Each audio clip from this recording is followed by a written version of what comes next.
За гол нь ийм шүү арай. За энэ бөмбөрцөг байгаа.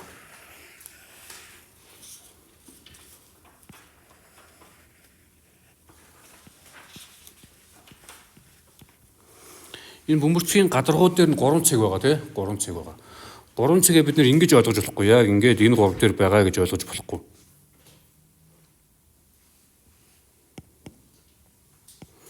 За би 3 цэгээ бүр энд байгаа гэд ер нь зүгээр төсөөлчихье заяа.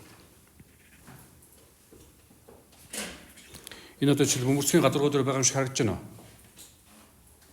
Ер нь бол харагдахгүй байгаа ч гэж магадгүй. Тэгтээ харах хэрэгтэй тий? Энэ бол бөмбөрцгийн гадаргууд дээр байгаа. Нэгдүгээр.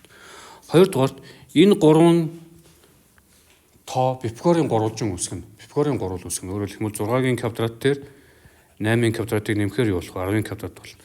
Өөрөөр хэлбэл энд зурх юм бол энэ юу болно гэсэн үг. Тэгшүүст гурвалжин болно гэсэн үг. За одоо нэг асуулт байна. Бөмбөрцгтөр байгаа 3 цэгийг дайруулад ингээд хавтгаад татсан шүү дээ юм уу? Хавтгаад татлаа. Тэгвэл тэр яах вэ? Бөмбөрцгийг огтлох уу, огтлохгүй юу? Шүрхэх юм уу яах вэ? Шууд огтлоод таарна шүү дээ юм уу? Огтлоод ингээд тасна гэсэн үг тийм. Яг хэрвээ энэ 3-ыг дайруулад нэг хавтгаад татах юм бол тасна. Тасдахдаа юу үүсгэж татлах вэ? Огтлолтоо. Мэдээж бөмбөрцгийг ямар нэгэн хавтгаар ингээд огтлох юм бол огтлолт нь ийм дугуй үүснэ тийм үү? Дугуй үүснэ. Тэгээ яг энэ 3 цэгийг дайрсан хавтгаа учраас яг нэг ийм юу вэ? Дугуй үүснэ гэсэн үг байхгүй юу? Дугуй үүснэ. Ойлгомжтой. За тэгэнгүүтээ за би зураг буруу болчихчих гэхдээ яах вэ?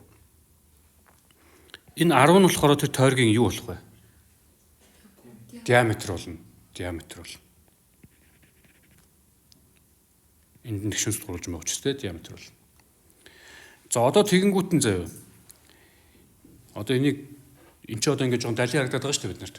Бид нар яг энэ талаас нь ингээ харах юм бол юу харагдах вэ гэхлээр яг энэ талаас нь ингээд төсөөлье заяа. Төсөөлье. Тэгэх юм бол мэдээж нөгөө бөмбөрцөг чинь юу харагдах лээ? Нэг тойрог харагданаа. Үнэ үү? Бидний нөгөө 3 цэг чинь гуруулаа яах вэ? Нэг юм шулуун дээр оршноо. Яг хажуугаас нь харж байгаа хгүй яг энэ талаас нь ингээ харж байгаа гэсэн үг шүү дээ. Тэгэнгүүтээ яг энэ хэрчмийн урт нь юу болох вэ? 10 болно. Ойлгож байна уу?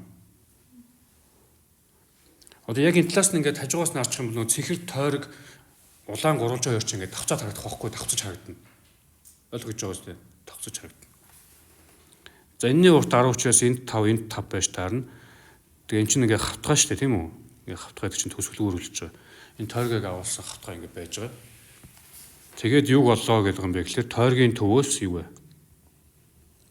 Энэ хавтгайг хүртэлх зай буюу энэ уртыг болоо л гэсэн үг. За энийг А гэж. За жишээлбэл энийг нь А, энийг нь Б гэх юм бол энд нь А байгаа, энд нь юу вэ? Б байгаа гэсэн үг шүү дээ. Хэрвээ энийг нь С гэх юм бол С нь энэ авцаад давцаад харагдаж байгаа гэсэн үг тийм. Яг цааталт нь орцсон. Яг ингээд хажуугаас нь харж байгаа ч гэсэн. За тэр нь ч яах вэ? За тэгээ бид нэр эндээс бөмбөрцгийн төвийг А гэх юм бол эндээс энэ хүртэлх зайг болно. Яг тэр тойргийн төв дээр очиж тийм үү? Тэр хавтгай хүртэлх зайг гэхлээр чинь яг тойргийн төв дээр очсон цэгийг л. Тойргийн төв нь мэдээж гипнозын дундаж байгаа учраас яг энэ цэгийг болно л гэсэн үг. Энэ хэдлээ ОБ-гийн урт 13 тэгэхээр за энийг одоо К гэх юм бол ОК-гийн уртыг яаж болох вэ? 13-ийн квадратаас 5-ийн квадратыг хасаад язгуур гаргана. За тэгээ энэ бол 144 болно. Ийм тий.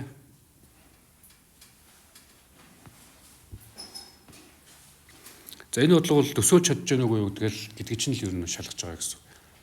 Ийм байгаа гэдгээс дотроо сайн бод. Төсөөлж гэнэ үү гэлтэж байна.